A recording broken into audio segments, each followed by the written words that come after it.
एक एमएलए बनता है, वो फिर एमएलसी बनता है, फिर राज्यसभा का सदस्य बनता है, और फिर वो जब वो लोकसभा का सदस्य बनता है तो 4 पेंशन लेता है।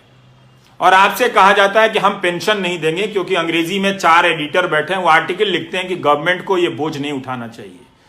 वो पैसा जो सरकार आपके पेंशन में खर्च करती, वो पैसा किसको जाता है?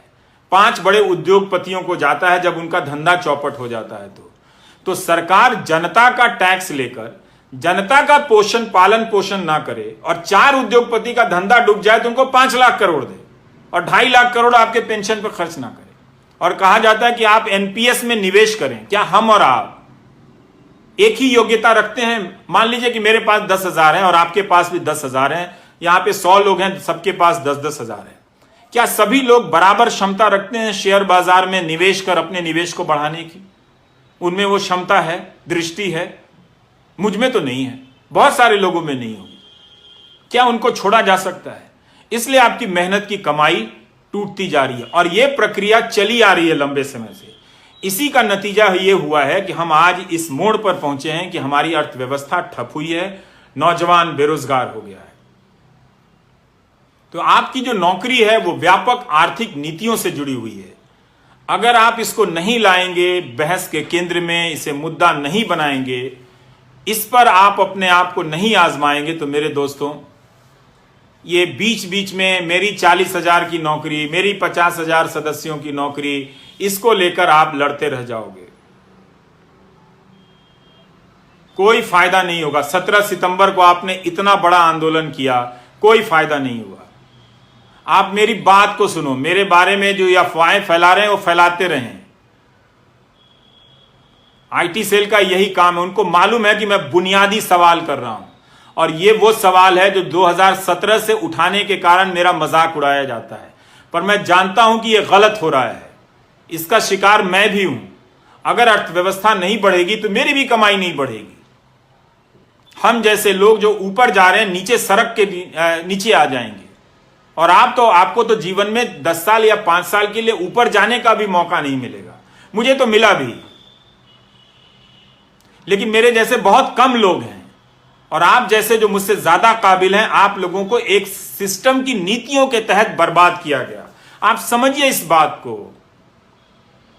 आपको जिसका भी समर्थक रहना है बनिए, लेकिन रोजगार के सवाल पर जुनून पैदा कीजिए, धर्म के सवाल पर नहीं, जाति के सवाल पर नहीं, वरना आप बेरोजगारी के दौर से गुजरते हुए बुढ़ापे में जाएंगे और तब आपके लिए वो 1,000 रुपए सामाजिक सुरक्षा के लिए होंगे, जिसे प्रधानमंत्री ऐसे बताते हैं जैसे 1 करोड़ रुपए उनकी झोली में डाल दिया हो। अपना पेंशन बता दें विधायकों का या सांसदों का, उसकी तुलना में अब आप और हम रिटायर होंगे तो 5,000 रुपया पेंशन नहीं होगा हमारा। हम कैसे जिएंगे, ये हमारा सवाल है। ऐसा नहीं है कि सरकार के पास पैसा नहीं है। अगर सरकार 10-10 लाख करोड़ रुपए बड़े उद्योगपतियों के बेलआउट पे खर्च कर सकती है, जो संख्या में सिर्फ 10 होते हैं या 100 होते हैं, तो सारे सरकारी कर्मचारियों को सरकार पेंशन दे सकती है। आपने 20 साल का यह दौर बिना पेंशन का देख लिया। कई लोगों ने जो ग्रामीण डाक सेवा में काम करते हैं, उनके किसी एक बच्चा बाहर के देश में नौकरी करता था, उसने लिखा कि यह समस्या बहुत बड़ी है, हमारे पिताजी और उनके दोस्तों का की पेंशन नहीं आ रही है, आप उठाइए। ये 2018 की बात होगी या 19 की बात होगी। तो मैं इस विभाग को नहीं जानता था, तो उस लड़के ने कहा कि मैं न्यूजीलैंड या कहीं हूं तो मैं कमाकर अपने पिता को भेज देता हूं, पर उन्हें बहुत शर्मिंदगी होती है कि सरकारी नौकरी में 40 साल रहने के बाद भी बुनियादी जरूरतों के लिए बेटे पर निर्भर हैं। अच्छी बात है कि उनका बेटा भेज देता है, पर बहुतों के घर में ऐसी परिस्थितियां नहीं होंगी। उन्होंने बताया कि उनके पिता के कई दोस्त गरीबी में मर गए, इलाज की कमी के कारण मर गए। ये कब तक आप गोदी मीडिया का न्यूज चैनल और आईटी सेल देख देख कर ये तमाशा करेंगे? कब तक होने देंगे? इससे आपको क्या मिला?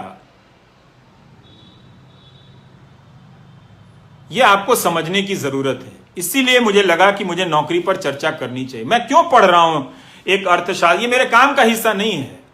आज भी दो नेताओं ने कुछ बेहुदगी